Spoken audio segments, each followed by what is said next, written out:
Bienvenidos a una nueva edición de Conversaciones Deusto. En esta ocasión tenemos con nosotros a Esmeralda Gómez López. Esmeralda, muy buenos días, ¿cómo estás? Hola, muy bien, gracias, Roger. Esmeralda es la autora de la Biblia de la inversión inmobiliaria, su último libro. Esmeralda, ¿qué van a encontrar los lectores en el libro que hoy presentamos? Pues es un fiel reflejo del título, es una auténtica Biblia para invertir en bienes raíces. Con el libro lo que he pretendido es cubrir absolutamente todos los ángulos que un inversor inmobiliario que se precie, yo que llevo dedicándome a esto durante años, hubiera agradecido tener como una guía para leer de forma seguida o para acudir a ella de forma individual a medida que te vas metiendo en este mundillo, porque se trata de una actividad lo suficientemente compleja como para necesitar esta Biblia de la inversión inmobiliaria. Se trabaja con muchísimas disciplinas, más allá del aspiracional o ese fin último que es conseguir rentas o obtener una plusvalía. Durante todo el proceso, que empieza mucho antes de la firma o la reserva del contrato de arras, hay que hacer números, hay que hablar con personas, hay que estudiar el mercado, hay que saber qué es lo que queremos conseguir, es decir, hacer introspección, psicología, hay que pasar por muchísimas fases.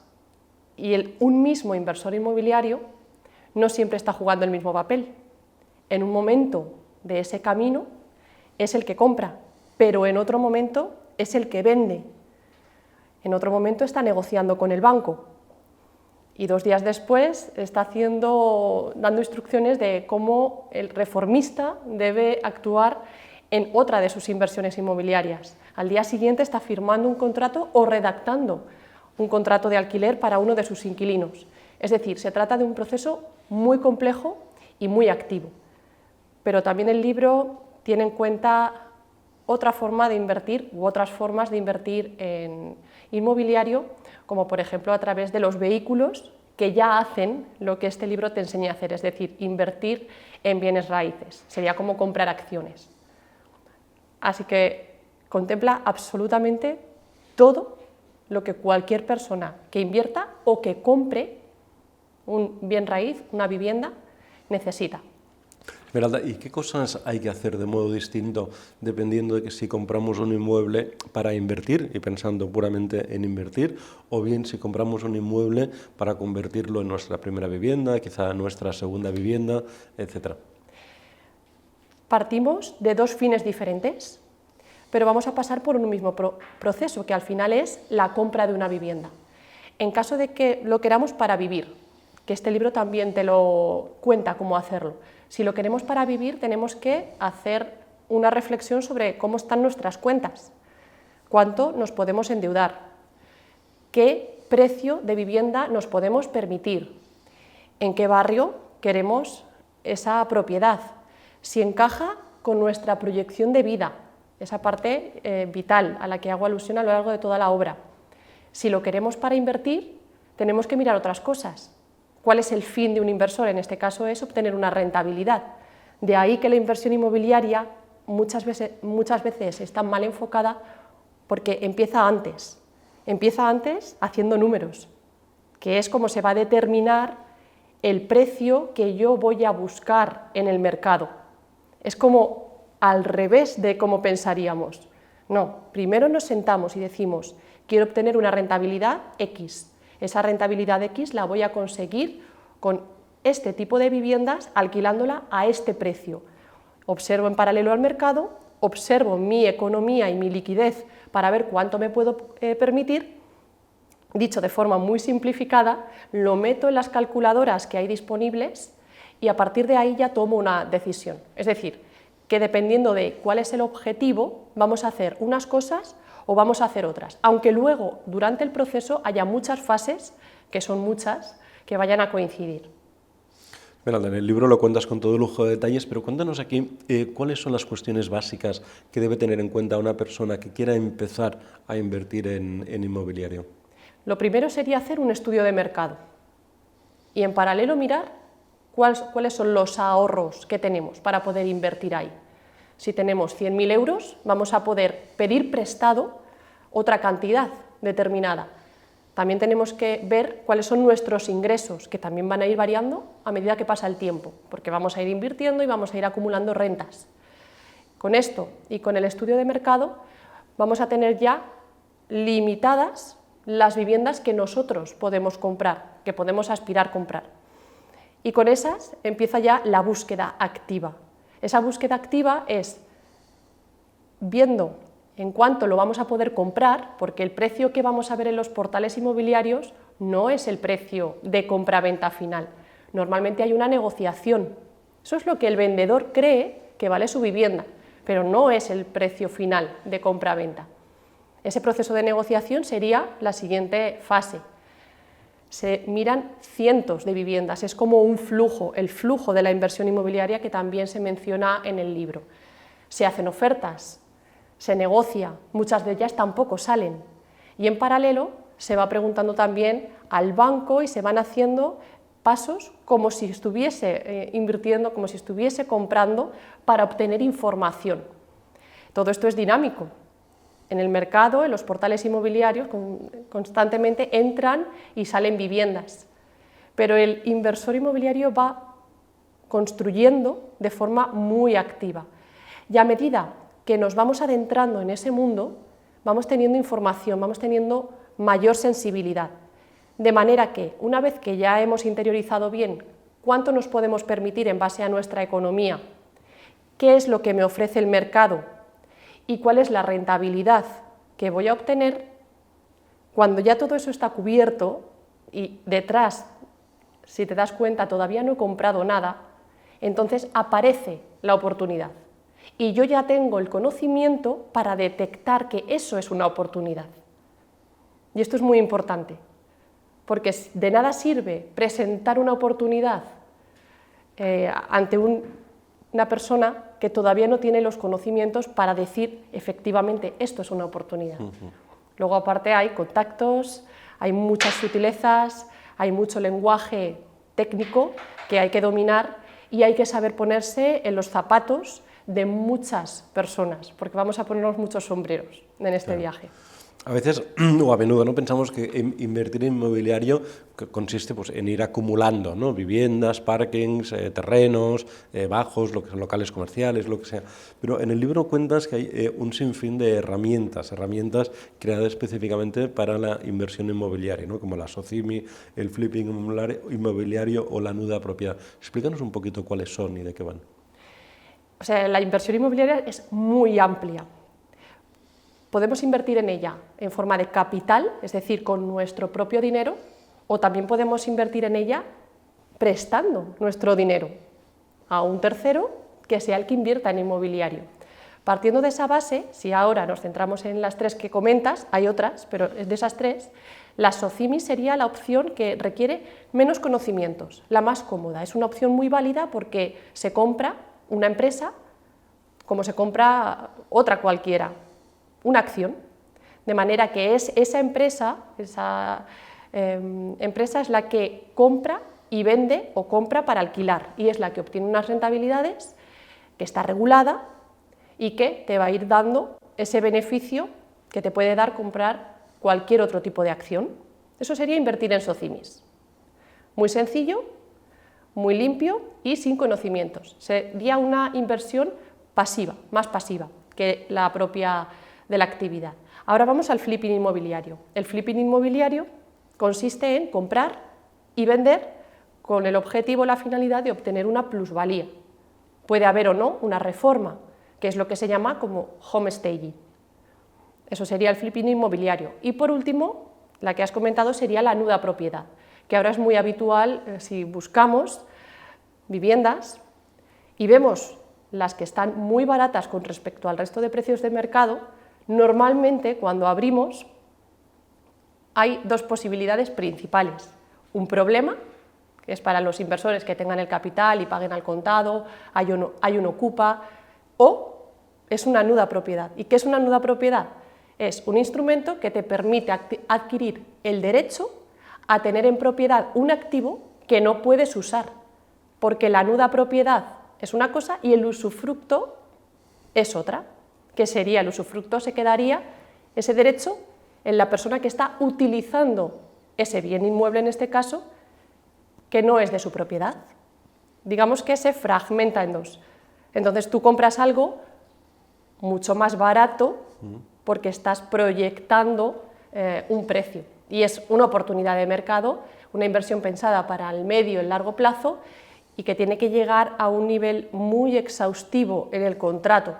Pues todo eso también lo comentamos aquí. Entonces, como ves, hay infinidad de formas de invertir en bienes inmuebles para todos los gustos. Pero como has dicho, no solo es para el inversor inmobiliario, sino también para todos los que hemos pasado por el proceso de comprar para vivir en una propiedad, que es casi toda la población, y además lo hacemos varias veces. Esmeralda, ahora que hablabas de precios, ¿cómo podemos saber el valor real de un inmueble? Más allá del precio de venta o de la tasación que se haga. Es decir, ¿cómo podemos cerciorarnos de que si hacemos una oferta es la oferta correcta? Que no nos estamos equivocando o no nos están tomando el pelo. Vale, esto te lo voy a contestar con este vaso de agua. Este vaso de agua, aquí, tendría un valor, el que le diéramos. Pues estamos cubiertos, no tenemos sed porque hemos bebido antes agua y le vas a dar un valor determinado. Pero si ahora te posiciono o te invito a que imagines que llevas andando por el desierto durante muchas horas, que estás exhausto, que te está dando el sol de lleno y te ofrezco este vaso de agua y te digo, dame un valor. El valor que tú le des en el desierto va a ser mucho mayor que el que le des en este momento. Pues algo similar ocurre con la vivienda, es decir, que el valor no es una cosa intrínseca a las cosas, el valor se lo damos el que compra y el que vende. Ya está, el valor se lo damos las personas que estamos mirando hacia ese bien inmueble. ¿Cómo podemos acotar todo esto? Porque va a haber muchos precios, vamos a ver muchas cifras apuntando a una misma vivienda. Todas las cuento con detalle. Está el precio que vemos anunciado en los portales. Está el precio de tasación que se lo da una empresa homologada, oficial, a ese bien inmueble en base a sus características. Está el precio de compraventa o cierre. Entonces, para saber más o menos cuál es el valor real, y hay muchos más, infinidad de ellos, para saber cuál es más o menos el valor real, tenemos que primero saber qué es cada uno de estos valores y saber mirar.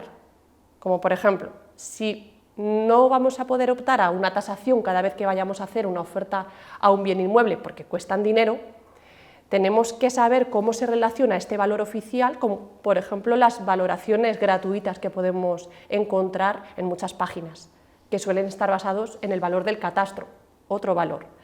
Entonces, sabiendo más o menos todos estos precios y cómo se relacionan, podemos intuir que lo que estemos comprando esté por debajo del precio de mercado, de manera que así obtenemos una ganancia segura. O si tenemos o desarrollamos una disciplina que podamos solucionar una dificultad, un activo difícil, que el resto no sepa.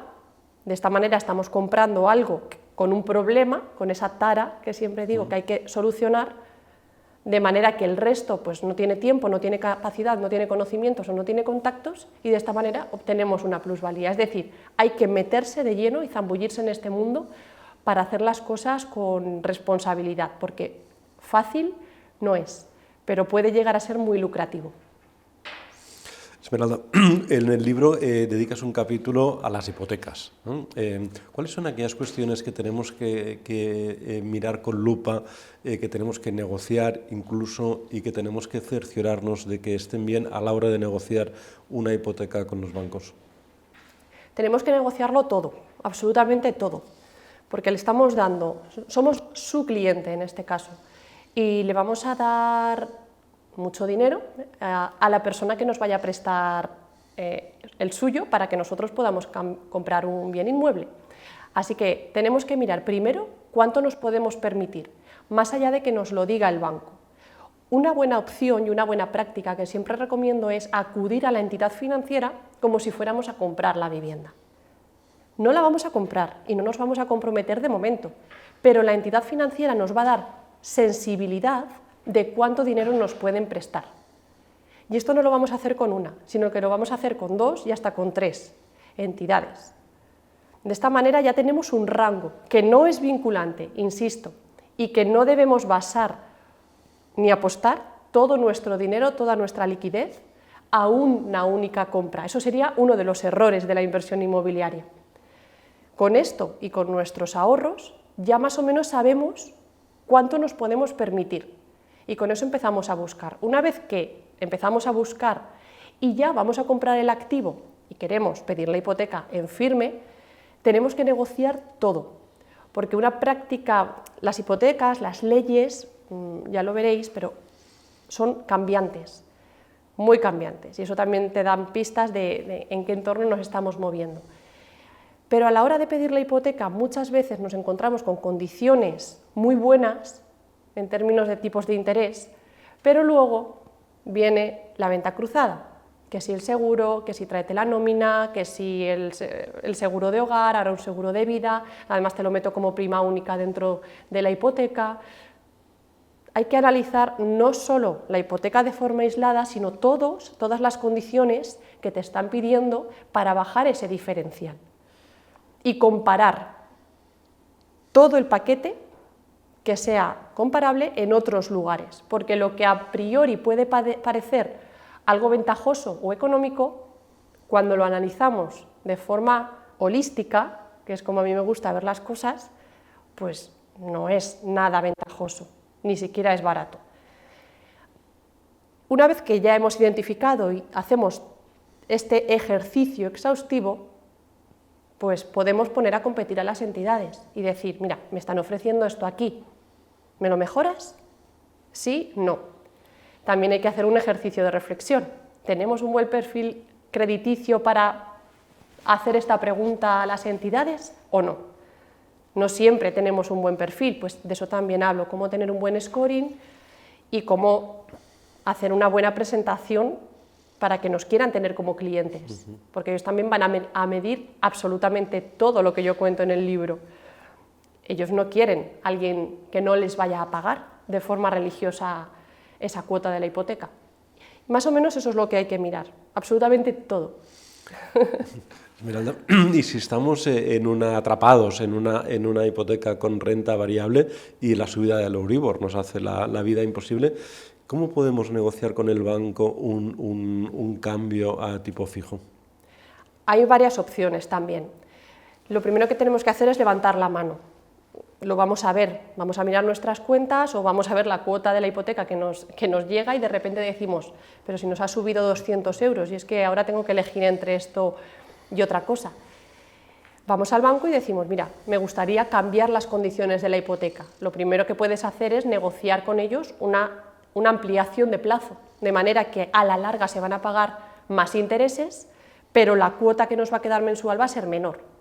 Hay otras opciones, como la subrogación hipotecaria, que consistiría en cambiar en este caso el banco con el que tenemos la hipoteca. Para eso habría que hacer una cancelación de hipoteca, pagar todo lo correspondiente, o sea, es un proceso laborioso, arduo y lento, pero que puede solucionar precisamente uno de esos inconvenientes si no se había hecho previamente el ejercicio de estresar ese modelo, esa economía personal, para que no nos ocurran este tipo de cosas.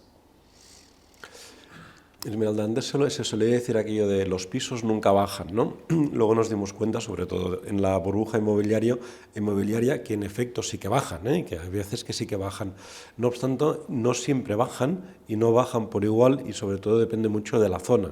Es decir, en estos momentos, por ejemplo, pues con el coste de los tipos la alza de los tipos de interés, el coste de las hipotecas, ha hecho que mucha gente no pudiera entrar en el mercado hipotecario y por lo tanto algunos pisos estén bajando. Pero depende mucho de la zona. O sea, hay otros pisos que a pesar de todo ello, por ejemplo en el centro de Madrid, siguen subiendo, ¿no? ¿En qué momento los pisos bajan? ¿En qué momento no bajan? Y sobre todo, si lo que queremos es comprar, ¿cómo podemos saber si van a seguir bajando o no van a bajar y por tanto no hace falta esperar a que bajen porque no van a hacerlo? Bueno, has contestado parcialmente y de forma indirecta a la pregunta. La cuestión es que hay dos formas de abordarla. Una es la visión macro, que es la que siempre invito a acompañar con la visión micro, y es lo que está pasando en mi propia economía, en mi mundo. Por un lado, si hay disponibilidad de crédito, si los tipos de interés son bajos, si hay... pues esto lo que va a hacer es que los precios suban, porque yo tengo dinero para gastar, hay competencia y los precios se disparan. Por el contrario, si hay restricción del crédito o los tipos de interés se disparan, esto va a hacer que la gente se frene y en general los precios tiendan a bajar. Ahora bien, esto es en términos generales, pero como bien has dicho, no ocurre en todos los lugares. Hay que observar también qué ocurre a nivel país. Si hay una transición de la parte rural al mundo urbano, en este caso pues, las ciudades tenderán a subir sus precios frente a los precios de los pueblos o las zonas que se van quedando sin gente, porque ya no hay una demanda. Siempre es oferta y demanda, pero atendiendo a este tipo de indicadores. Capitales europeas, los lugares en los que haya planes, en este caso intervención, en el sentido que beneficia al inversor, también va a hacer que suban los precios. Aquellos lugares en los que se mejore las condiciones de las viviendas o se hagan nuevos parques o se cuide a los ciudadanos que viven allí, tendirán a subir los precios. Entonces, estas dos visiones hay que acompañarlas, porque el inversor inmobiliario, como digo, no hay una única frase de este es un buen momento para comprar vivienda o este es un mal momento para comprar vivienda, no. Hay que analizar cada caso de forma individual porque en realidad siempre es un buen momento para comprar vivienda dependiendo de nuestra economía y de los conocimientos que tengamos. La cuestión es que hay que hacer las cosas bien y de eso va a depender un poco que suban o que bajen los precios. Como ves, no es algo evidente. Hablabas ahora, Esmeralda, de los cambios en la oferta y la demanda, ¿no? Y a menudo, y sobre todo estamos ahora viendo en España, por ejemplo en Barcelona, políticas públicas que regulan, por ejemplo, el alquiler, ¿no? ¿Hasta qué punto distorsionan la oferta y la demanda y pueden acabar siendo a largo plazo perjudiciales? Hasta un punto muy elevado. Y muchas veces no se es consciente por parte de las personas que toman este tipo de decisiones de que en realidad estamos perjudicando al conjunto. Y no lo digo yo, lo dice la literatura especializada y lo dicen las geografías en las que se ha puesto en marcha medidas como este tipo de políticas públicas que pretenden ayudar, o ese es el fin con el que se hacen. Por un lado, lo voy a explicar de forma muy sencilla. Por el lado de la oferta, cuando hay una restricción en el alquiler, pongamos esa política pública, ¿qué va a pasar con los inversores que ahora ya no obtienen la rentabilidad que esperaban porque se leyeron mi libro, hicieron bien sus deberes? Pues van a dejar de invertir en lo que en su momento era rentable, va a haber un trasvase de la oferta de alquiler a otras que sean rentables y que cubran las expectativas de los inversores. Por otro lado, para los inversores que ya tengan en ese momento viviendas en alquiler, ¿qué van a hacer para recuperar esa limitación? No van a invertir en la mejora de su vivienda. Esto ha pasado en otras ciudades europeas. En un tercer lugar, ¿qué van a hacer con las personas que vayan a ver su vivienda? Los inversores van a ser mucho más restrictivos a la hora de los requisitos para alquilar una vivienda a ese tipo de colectivo que ahora mismo está ayudado por un agente, por otro tercero.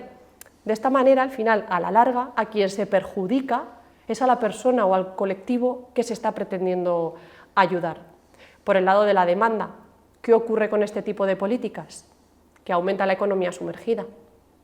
Si ahora mismo la rentabilidad que yo esperaba no es la que sobre el papel y sobre mi trabajo, porque esto lleva mucho trabajo detrás, tengo que conseguir el dinero de otra manera. Pues muchos inversores lo que van a hacer es optar por esa economía sumergida, por evitar los contratos oficiales, de manera que, una vez más, ¿a quién se perjudica?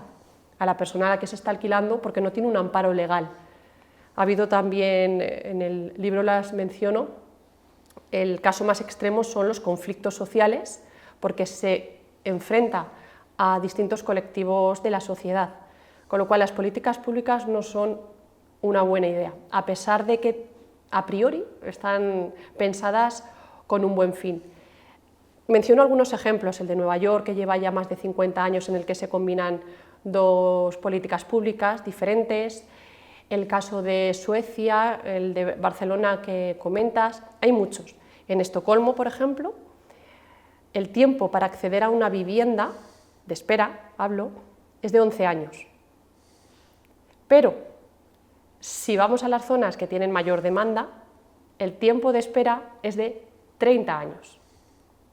Y esa es una de las consecuencias de las políticas públicas. Aquí en España, Esmeralda, somos más propietarios que inquilinos generalmente, ¿no? Pero en otros países de nuestro entorno hay una mayoría de personas que alquilan en lugar de vivir en un inmueble en propiedad. ¿Cuáles son las ventajas y desventajas de alquilar o de comprar? Hay ventajas y hay desventajas. La primera frase que quiero decir es que alquilar no es tirar el dinero. Lo digo porque es justo la creencia opuesta que hay en determinados países, como entre ellos España. Y no lo es, porque lo que hay que hacer es tomar las decisiones en base al individuo. Si es una persona que quiere viajar, que se quiere enfocar en su vida profesional, que no quiere comprar porque a nivel mental o a nivel anímico no está hecho para ser un propietario, porque ser propietario lleva muchas mochilas detrás. En este caso, es una opción factible vivir de alquiler, de la misma manera que lo es si la compra versus el alquiler es muchísimo más cara.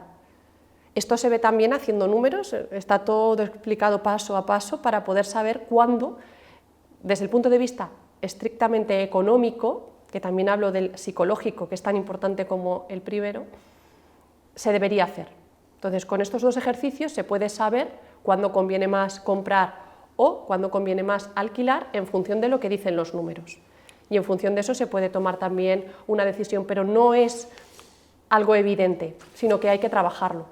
Y es más o menos, la respuesta es cuando en términos relativos uno es mejor que el otro. Muy bien, Esmeralda, pues muchísimas gracias por estas pistas. Enhorabuena por el libro, estoy convencido de que se va a convertir no solo en la Biblia, que ya lo es, sino también en el clásico de la inversión inmobiliaria. Muchísimas gracias, Esmeralda. Muchísimas gracias, Roger. Y muchísimas gracias a todos vosotros por seguir estas conversaciones de Deusto. Os emplazo a la siguiente. Entonces, muchas gracias y hasta la próxima.